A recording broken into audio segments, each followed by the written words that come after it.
Well, good day, everybody, and welcome to So What Do You Do? An LPM podcast. I'm Kevin McMenamin, your host with Loss Prevention Magazine, and with me is Matt Moreno. He's the Product Specialist, Global Enterprise IoT. Now, the IoT is Internet of Things, right, Matt? Absolutely, yeah.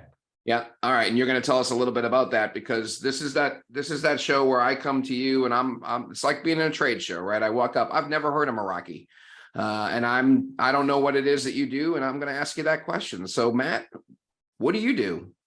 Well, I'll do my best to try to explain it to you, but there is a lot that comes with those titles, right? It's kind of a little bit alphabet soup. PSS, Product Specialist, Global Enterprise, IoT, right? Three little components. You forgot the two main ones, right? Cisco Meraki. There we go. I am specifically a sales specialist for the Meraki portfolio. I cover the one product, what we call here IoT. Now, IoT can mean a lot of different things. As a matter of fact, the T stands for things, as we all know. But in the world of Meraki, it stands for our video surveillance and our sensors, our environmental sensors is that part of the portfolio, right? But kind of getting a little bit ahead of myself, we're going to talk about a little bit about what Meraki is, so how we got to an IoT portfolio.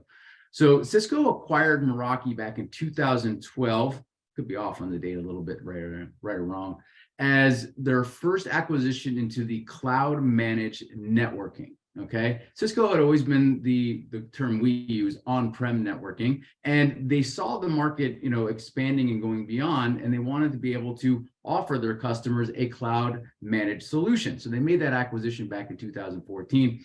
I forget what the actual dollars were, but it was in the billions, right? And it was great. As a matter of fact, as I understand it today, and this is not my word, somebody else's, that it was the most successful and has been the most successful acquisition in Cisco's ever, right? Which is really cool, right? We're approaching a component of $5 billion just within the Cisco itself, which is really, really exciting.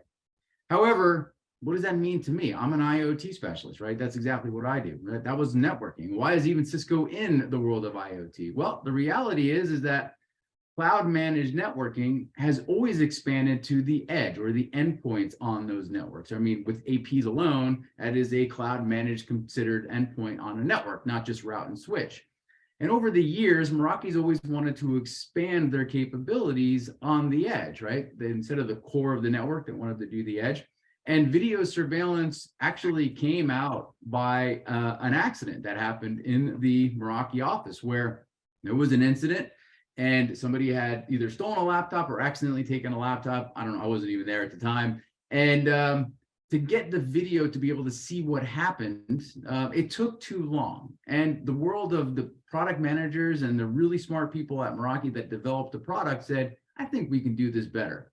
So they looked at the total addressable market in video surveillance. They saw how big it was, and they said, this is something we're interested in. Let's see if we can develop it soon, and let's see if we can develop it fast, and see if we can develop it better. That's exactly what we did, and that's how we got here.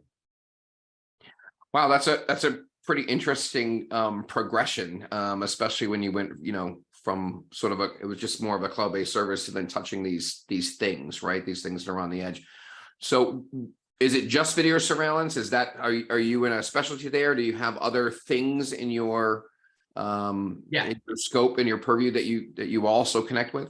Sure, absolutely. So the lion's share of my time is definitely on the video surveillance component, the edge-based cloud managed cameras. You can see a few of them behind me here, where all of the intelligence, all of the recording, all of the, the traditional video surveillance pieces are on the edge, are on the camera. That, like I said, is really the majority of my time, the lion's share of my time.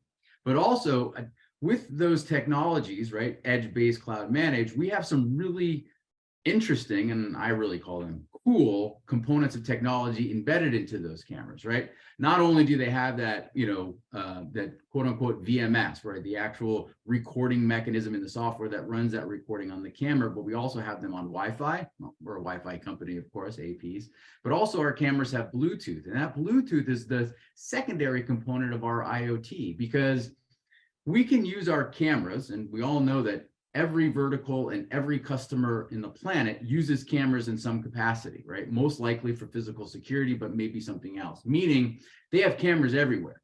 That means that we can blanket, if you will, a space with camera coverage. But if we can't get into like the view of certain areas, but we need the data that's coming from, like an environmental sensor, temperature, humidity, air quality control, etc., our cameras have that Bluetooth on there and can act as gateways for those sensors to get to the network, to get to the dashboard, to be able to use those things. And that to me is by definition what IoT is all about, right? Connecting unconnectable devices onto the network. And we just do it in a secured method, right? With the trusted Meraki network itself, cloud managed network, to get all that data back in a secured method.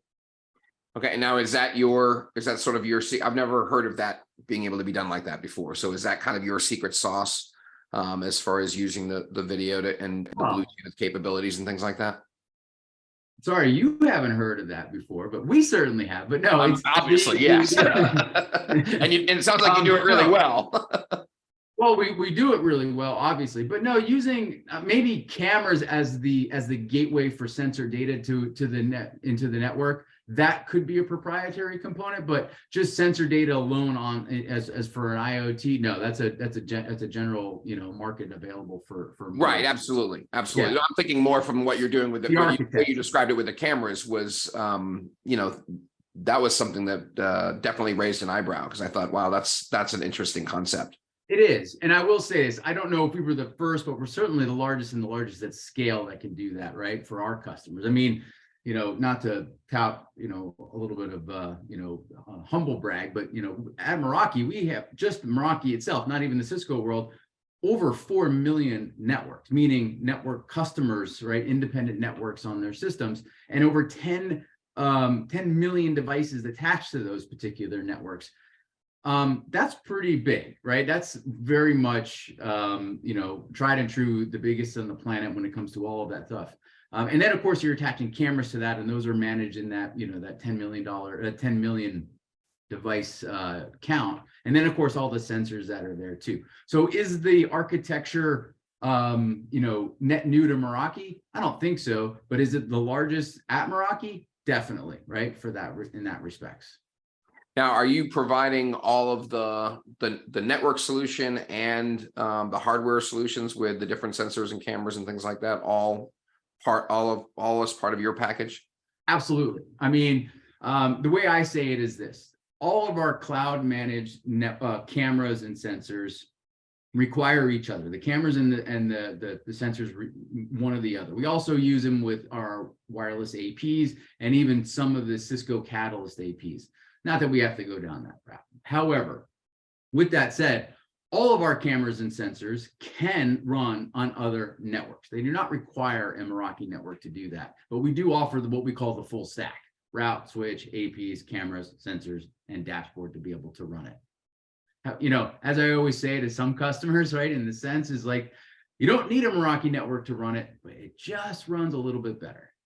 And does that also work in the reverse? So if I've already got certain equipment, can I use that on the Meraki network?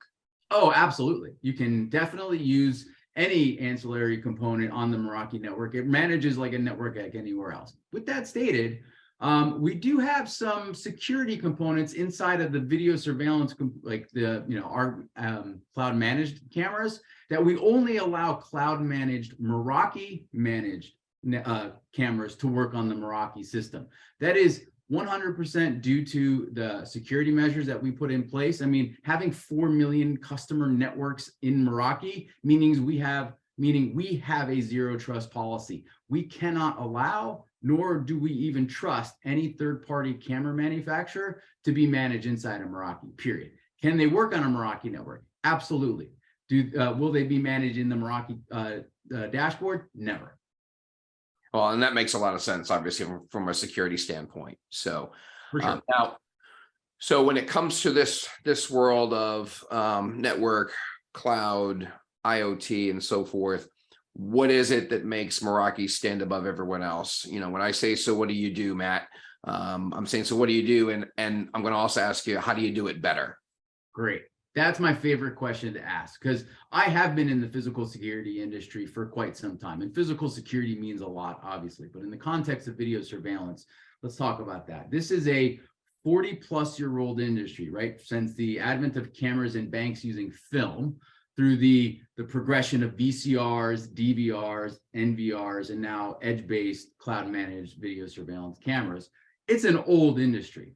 And we developed the cameras around 6 years ago. So who are we to come into a 40-year-old industry with a 6-year-old product saying we can do it better? Because the reality is our cameras don't take images or video any different than any other cameras. We just do it all onto the edge. So we have to differentiate each other, right, from the rest of the pack. The first and foremost, when it comes to the architecture, that makes sense, right? Instead of having box on box on box, camera, encoder, server, NVR, DVR, workstation, etc., we just stuff it all into the camera and then lock it down in a secure method. So that's a big differentiator. But secondly, is what we can do with that camera. I kind of touched on it in the idea of using the camera's Bluetooth to get IoT sensor data, real situational awareness from, temperature, humidity, and air quality, and, water leak detection, all those wonderful things, right? But also the intelligence. We've gone to like leaps and bounds to figure out the best particular, chipsets that we can put inside of those cameras to really extract what's happening in the scene. Yes, of course, cameras will always be used for the traditional method of looking at, an aisle in a retailer, or a slip and fall incident at a hospital, or OSHA requirements at a manufacturing plant, for sure. But what else can that camera see? I mean, analytics are nothing new into this world either, but if we can do it all onto the edge, right? If we can add it just in the camera and eliminate it, all of the other server and all the other infrastructure required to do those types of intelligence, that's where our cameras come into play. And our analytics that are on board and the machine learning that we have, and I think you're going to learn that soon when it comes to meeting my colleague Andreas, is that's really where we just step up the game, right? Not only do we have intelligence directly on board the camera to give you license-free analytics right there, but we have open and available APIs. And we have over 200 third-party API companies, we call them ecosystem partners, that would love a piece of that data, right? Want to be able to take it, give it back to our customer in a format that's more relevant to them, that has nothing to do with video surveillance, whether it's, queuing at that same retailer, or, parking control at that hospital, et cetera. It doesn't matter. What we're doing is we're a delivery device of data, right, for that machine learning, for those APIs. And that, to me, is really how we take off differently in the market, and all on the camera, right? That's fantastic. And as I said, it's I mean, we talk about IoT, yeah, absolutely. And I have devices around my house, from a smart house perspective, type of thing too. And, but there are elements here that you brought forward that are unique, that are, I think, thought leadership opportunities to discuss how those can be leveraged across retail. So I'm looking forward to continuing this conversation a little bit more. But right now, I think I've heard about enough to understand what you do. So thank you, Matt. I appreciate it. We've been talking with Matt Moreno, the product specialist, global enterprise IoT at Meraki. And we asked you, Matt, so what do you do? And I think now we all know. So thank you for the time today. We really appreciate it.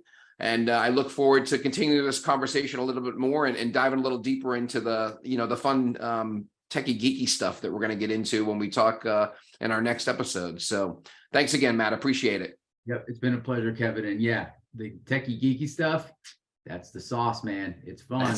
That's it. That's it. All right. Well, thank you, everybody, for joining. This has been So What Do You Do?